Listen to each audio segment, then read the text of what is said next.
What's going on, guys? Thanks for tuning into the Local Crown podcast, where we're going to teach you how to wage war on your competition and earn your local crown, also known as the top spot on Google.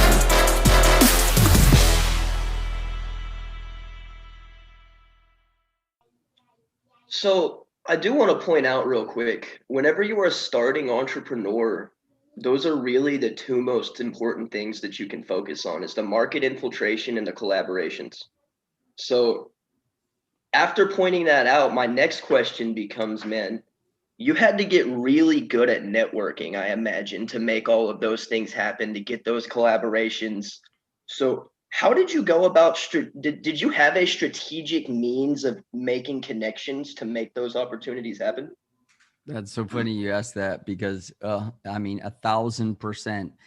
Our conversations were everybody had in our group had read this little book that somebody turned us on to, How to Win Friends and Influence People by Dale Carnegie. And that just became our, I don't want to compare it to the Bible because I believe the Bible is the greatest book of all time, but this book became our focus, and we lived by it. And we would discuss our strategies when we would go talking to these people, because we looked so crazy and we didn't go anywhere. Nobody ever, it was kind of like comparable. I think the idea came from kind of Kiss, a little bit like Kiss.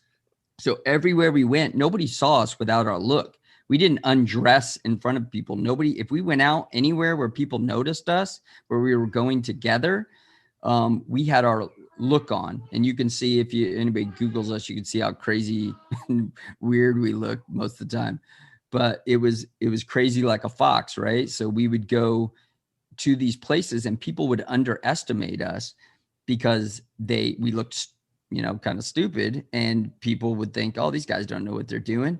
But we were ex-police officers. We were educated. We understood what the craziness we were, putting out there in front of people. And when we'd walk into a room, we'd have a great business meeting with a couple billionaires, like Lorenzo Fertitta and Frank Fertitta, the guys that bought the UFC. Our first meeting with them was on September 11th, 2001. And as these buildings were crashing down in New York, and it was a very sad day, we were having this incredible meeting in Las Vegas with these guys. And it was just, it was a somber moment, but it was still, we were very focused about what we wanted to get in that meeting. And that was, we wanted to get in the ring of the UFC, which absolutely changed the landscape of our company. When we went in there, we said, look, I don't care what we have to do. We don't have money. So get this.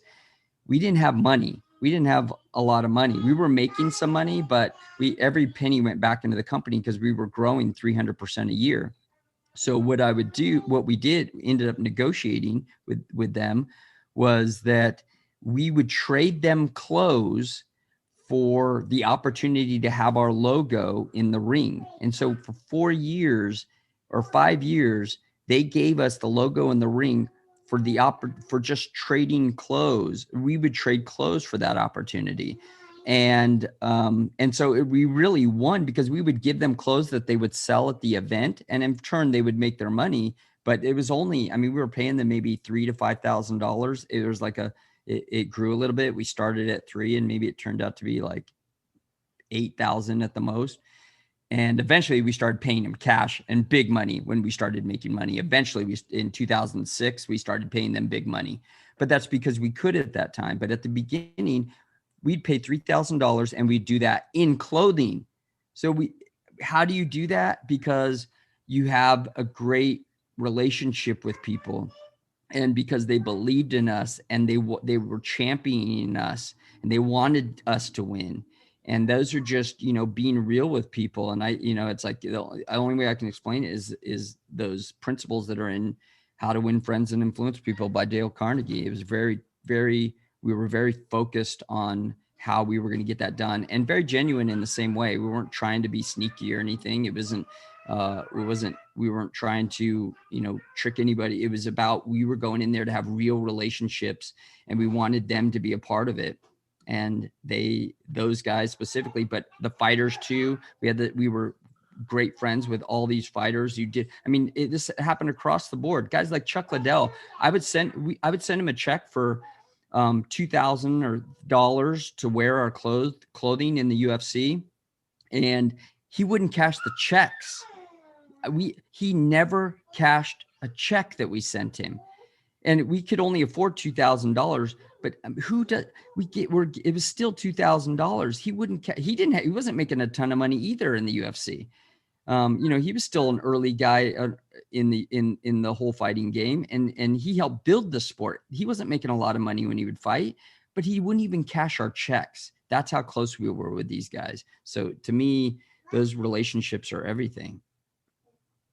Man, I really hope that people are taking notes right now, because honestly, you've covered all of the foundational things that any entrepreneur, any business owner needs to be thinking about and needs to be focusing on if they're going to build a business that can last through times like 2020 and who knows how long. I mean, we might still be in 2020 part 2. We don't really know yet. Like it might not be over yet, but like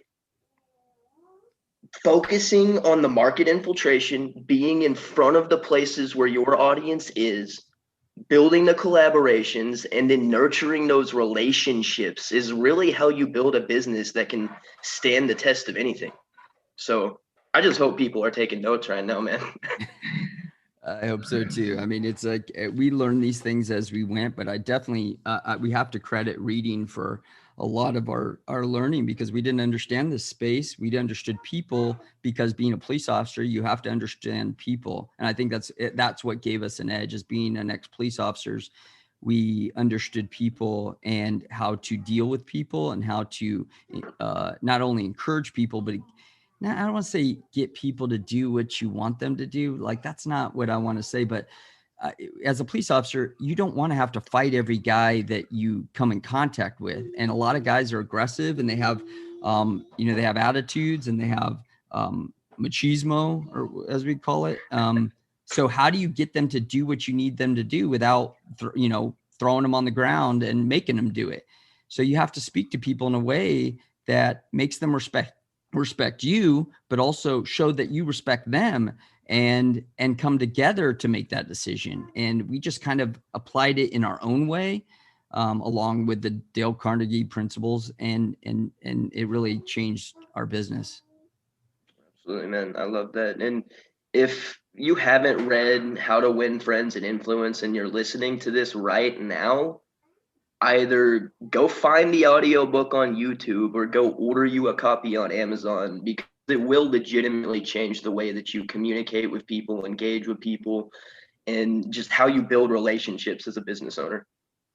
I read it every year, every single year. So it's that those principles are that important, that I don't think in the years, I can't think of one year, maybe I missed 1 year where I didn't read it, but I think in the last 20 years, I've probably read it every year. That's insane. I'm not a big reader, but I've just started doing the audiobooks a lot more myself. I'm 100% audiobooks now. So that's all I listen to. That's all I do now.